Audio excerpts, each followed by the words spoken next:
As an American, Britain is just so pretentious. Nonetheless, I guess I have to credit them for building an empire the sun never set on, yada yada. Even though Spain did it first. Now, although I don't really like the Germans either, I'm ethnically Polish, after seeing how World War II went, probably would have been better if they had just won the first one, which means Britain would lose, so fine by me. While that seems very far-fetched, as Germany never really contemplated invading the Isles like they did in World War II, even after Britain won the war historically, their domestic politics and massive societal changes brought on by the conflict nearly destroyed their government. Much of their aristocracy had been wiped out. Civil liberties were stripped away by the Defense of the Realm Act. Dora, not the Explorer. Unemployment was rampant, there was a housing shortage, and demobilization was heavily biased against the lower classes. Making matters worse, the Triple Alliance between the miners, railwaymen, and transport workers unions who had cooperated with the government during the war swung back with massive series of strikes. They were so strong that David Lloyd George, the Prime Minister, had to beg them not to push it too far before things got out of hands. Quote, "I feel bound to tell you that in our opinion, we are at your mercy. The army is disaffected and cannot be relied upon. If you carry out your threat and strike, then you will defeat us." If it got this bad during their victory, imagine how bad things would have been in Britain if they had lost over 1 million of their boys and then still lost. So, greetings to you, over 68,000 Brits and the 80% of Fritzes who haven't subscribed yet, as we aim to expand to 70,000 subs by the end of November. If you'd like to go a step further, you can also support me on Patreon, where you'll get access to maps and other exclusive content from the videos. Anyways, clearly the Central Powers needed to win the war for Great Britain to lose, oh duh, which here would rely upon a stronger Austria, so the Germans could then wipe the Entente out in the West. For that to happen, back in 1878, Austria-Hungary went on a series of massive political and military reforms after their disastrous Balsing expedition, adding the Third Crown of Croatia to ease the Balkans, reclaiming their spot as a true great power by the time of the war. Once World War I commenced, the Central Powers walled the Entente on the continent, wiping out Russia, Italy, and France, before aiding the Irish rebels, culminating in an aggressive and independent Ireland, leaving Britain in a perilous situation.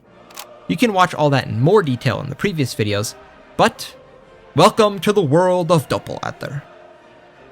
The defeat to Germany had huge ramifications on British society. The public seethed, not just at the military collapse, but at the pointless slaughter of an entire generation.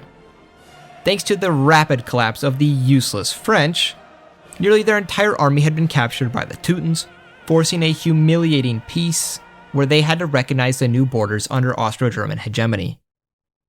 For a nation whose strength had rested on our thalassocracy for generations, their navy had proved ultimately inconsequential. Thus, fear gripped the home isles. Whispers of a German invasion haunted every port, for Calais lay just across the channel. Meanwhile, the royal government only clung to power through the military, refusing to demobilize the returning POWs, pushing for permanent conscription. Officially, this was to shield against possible German landings. In reality, it was a desperate attempt to hold the empire together amidst numerous colonial rebellions, especially in India. For War Secretary Winston Churchill, Britain needed a standing army of over 1 million men to maintain her empire, offering better pay and privileges to the troops, but this was deeply unpopular amongst the servicemen who just wanted to demobilize and return to civilian life. Britain's leaders faced an avalanche of reports, plans, and intelligence, and keeping up with it all was no easy task. If you've ever felt buried under your own reading list, that's where my friends at Shortform come in. I'm not sponsored by them, I actually use them, and have an affiliate link below, so that's why I'm excited to bring them up. The Shortform makes the absolute best nonfiction book guides. So if you like to read, which you probably do if you watch my channel, and want to help me out, use my link below, shortform.com/Fidentist, to get $50 off the annual plan. They are super detailed with 5 to 10 minute overviews of the general themes of books, but they also have detailed sections on chapters alongside various interactive exercises to actually drill the key points into you. This is the best for me, because let me tell you, the number of books I've read that come in one year and out the next is too high to count. So having something like that is a game changer. But anyways, back to the video. Tensions boiled over due to the deployments to Ireland, where the war cost thousands of lives for a clearly losing fight. Soldiers demanded an end to the bloodshed, refusing ships bound for Belfast as scuffles broke out between officers and men across England. The government, terrified that full demobilization would spark total imperial collapse, thus sullenly made peace with the Irish, desperate to appease the military. Meanwhile, industrial cities erupted with strikes, led by the Miners' Federation of Great Britain, demanding wage hikes, restored civil rights, and a return of normalcy. They started peacefully, marches, pickets, and the like, but quickly became violent when the police arrived. Desperate, the government sent troops in to smash the strikes, but many soldiers hated turning down their kin, as commanders quickly feared the troops' reliability. Some troops even joined in with the protesters before these deployments to break strikes were deemed illegal in court. Circumventing this ruling, 90,000 temporary constables, unemployed soldiers from the war, were armed with military weapons to support the police. In essence, they formed a stronger black and tans for Britain. However, these constables were unevenly distributed and their numbers were smallest where they were needed most. Worse, Neville Macready, the head of London's police, found them useless, as many of them were drawn from the very working classes they were supposed to beat up, so were unlikely to do what was necessary to keep the peace. Fearing the unrest, Dominion troops remained on the Isle to protect civil order, but they grew increasingly restless, insisting to return home. When Canada pressed for their men to be returned, the Canuck troops staged protests demanding demobilization. In response, the British responded with tragic, brutal stupidity, firing upon the Canadians, resulting in 18 deaths, outraging Canada. Unfettered, the British government blamed the Canadians for the debacle. Eager to fold Canada under their sway, America supported Canada, escalating the situation as calls soon rang across Canada to sever ties with Britain. While that was a big international scandal, the breaking point came at the Horse Guards Parade Massacre, where thousands of troops were stranded at Victoria Station, awaiting transport to India. Already angry that they were forced to fight in yet another fruitless war, the men discovered that there were no trains, food, or accommodations, and they were told to simply return the next day. The following day, the situation was unchanged, and frustrations turned to disorder as angry soldiers confronted their officers. When some saw the guards arresting those who complained, the mass of men, armed with their rifles, formed ranks and marched down Victoria Street towards Parliament to air their grievances out. However, they were soon met by Horse Guards and Grenadiers. Chaos quickly erupted as hundreds fell dead or wounded, but the mutineers repelled the Loyalists, storming Parliament, only to find the building empty. Loyalist reinforcements soon encircled the men, and it had an ensuing standoff, which eventually ended when the government agreed to hold new elections and caved to full demobilization demands, which only further destabilized the state. The new elections were called, and extremist parties sadly surged, resulting in a hung parliament, enabling the detested current ruling coalition to remain in power. Making matters worse, the sweeping authorities of Dora had expired upon the peace with Germany. When this went public, massive protests broke out across the nation, angry that the government had still been using them. The cabinet then was forced to scramble to draft new legislation reviving these controls in a new Emergency Powers Act, giving the government permanent wartime powers. In essence, it was a blueprint for dictatorship, permitting rule by decree and domestic troop use without needing active riots. The Emergency Powers Act defined peacetime emergencies as any threat to community essentials like transport, coal, food, gas, or electricity, which could trigger wartime-esque reactions from Downing Street. Once it was passed, the government immediately declared a crisis and established the Civil Guards, a new paramilitary to keep peace and protect scabs. 70,000 men, many former soldiers from the upper and middle classes, quickly signed up, while violent and fringe patriotic groups, who had already been working with the government unofficially, were folded into the mix. Desperate times called for desperate measures. Following the elections, more massive labor strikes erupted as the people were unhappy with the results, threatening the very survival of Britannia. At the center of this stood the leaders of the Triple Alliance, with Robert Simley leading the Miners' Federation of Great Britain, J.H. Thomas leading the National Union of Railwaymen, and Robert Williams leading the National Transport Workers' Federation. In the wake of the mass demobilization, the unrest centered on two core demands: preserving their elevated wartime wages, and insisting on continued state control or outright nationalization of key industries, particularly the coal mines. Lloyd George's government scrambled to negotiate with the Labour triumvirate, but this proved fleeting as the railwaymen soon struck.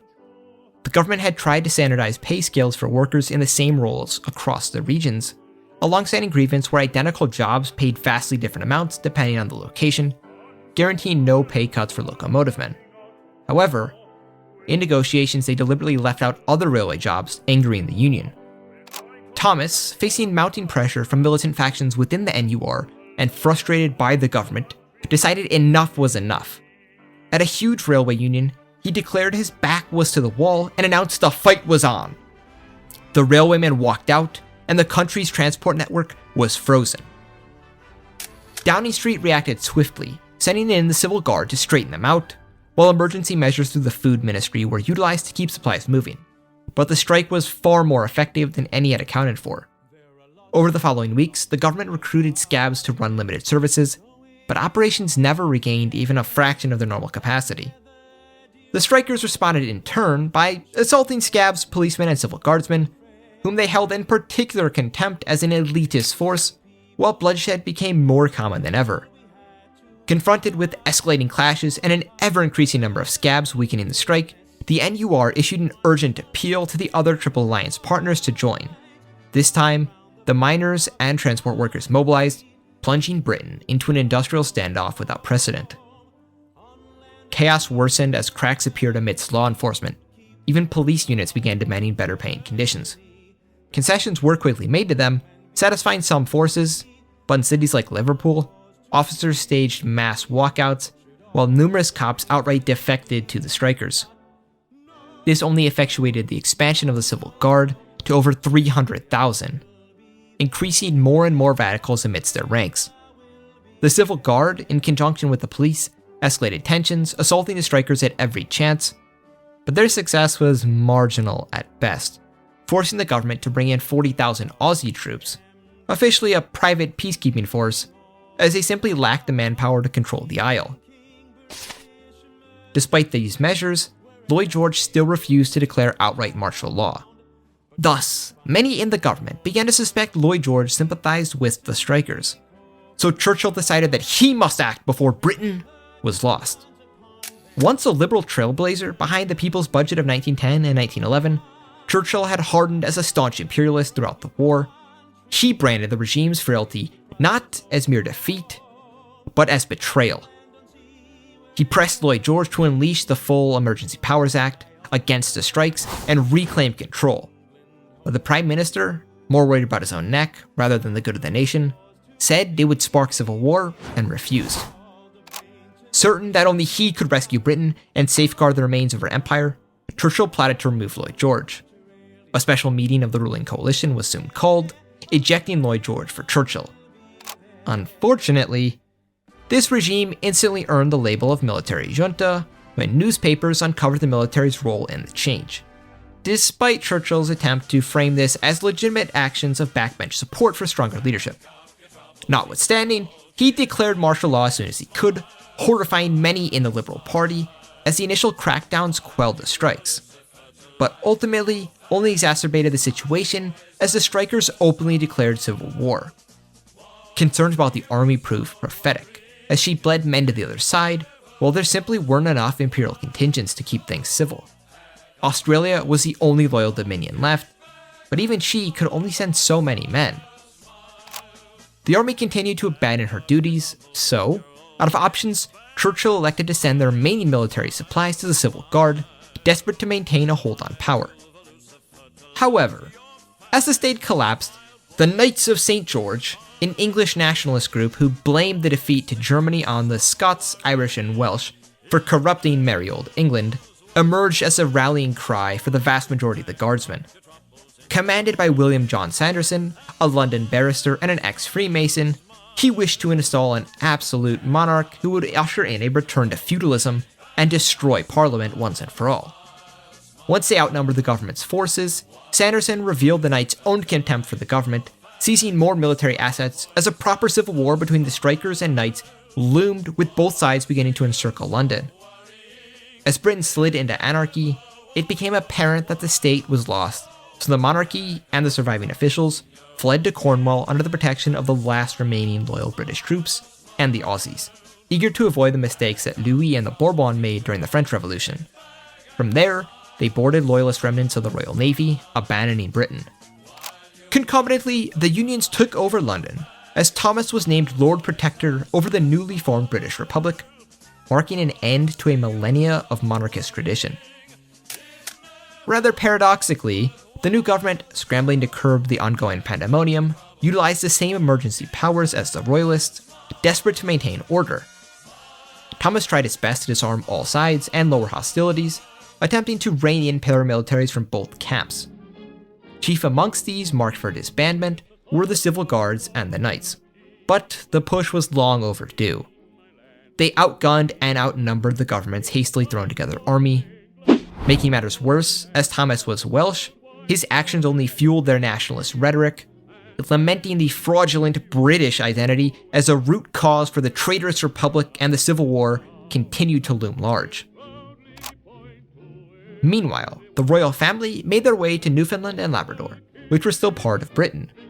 Nonetheless, Canada, encouraged by old Uncle Sam, who recognized the British Empire was now essentially a thing of the past, demanded that they leave as their presence inflamed their people. The Canadian massacre was still fresh in their minds, remember.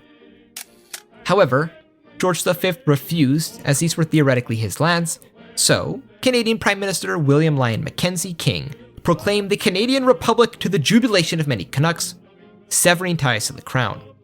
His first action? Annex Newfoundland and Labrador, forcing the British to flee before it got ugly.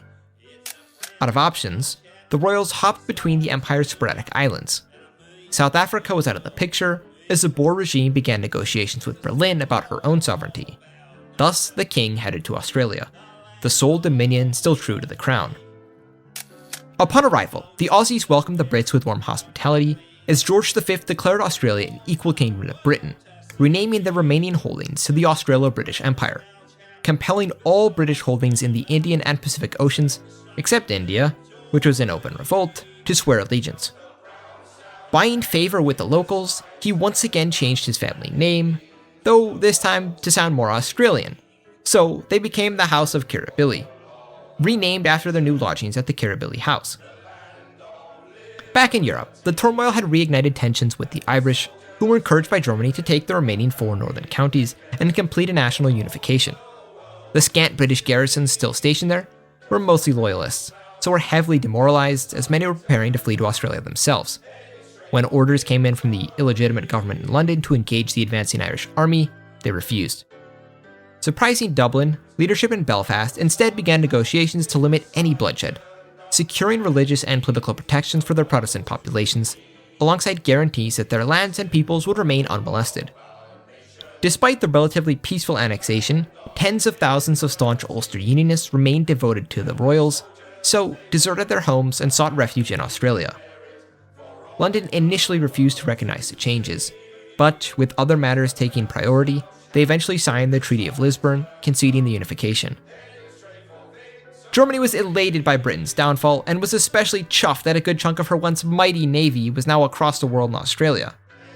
While the British Republicans were busy using their own navy to blockade some of the rebellious cities, even shelling at Kabul to try and weaken the Knights, Germany jumped on the opportunity and seized the Shetland Islands, ending any future threat of blockade as the North Sea was opened.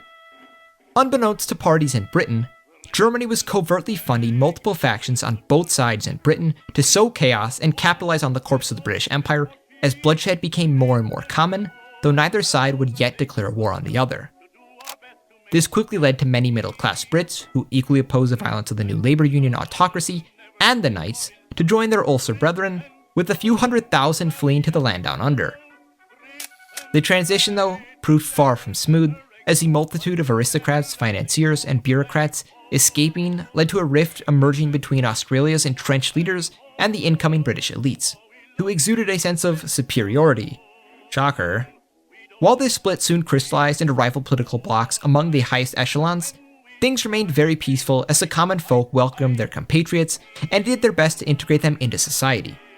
For most refugees, fleeing from the madness of Britain and having a sense of normalcy was enough. While Australia was dealing with a refugee crisis, things went from bad to worse in England. government attempts to disarm the knights became a complete debacle as the army proved ineffective, leading to numerous skirmishes against the radicals, which resulted in a few victories for the knights. This then prompted Sanderson to declare war on the government, proclaiming the flag of St. George will fly again across the land, as the Second Civil War of England erupted. So make sure to subscribe to see the outcome. Future videos will also cover Germany, Russia, America, and the Ottomans, all in the world of Doppelganger. I really want to keep building out this timeline, and I need your help with that as there's so many different nations that I'm just don't have time to read and research on everything. So if you have your own ideas for how to take certain countries, and maybe, who knows, this could get big enough and turn into a mod like Kaiserreich, you can join my Discord server below. Also, special thanks to John Not Real Name for helping research the video. If you enjoyed this, make sure you watch this video here of a timeline where Wilhelm II became the King of Britain, avoiding the Great War. If you appreciate my work, please subscribe and consider supporting me on Patreon to get ad-free viewing, maps, and more. These videos are only possible thanks to my patrons' generous support. Thanks.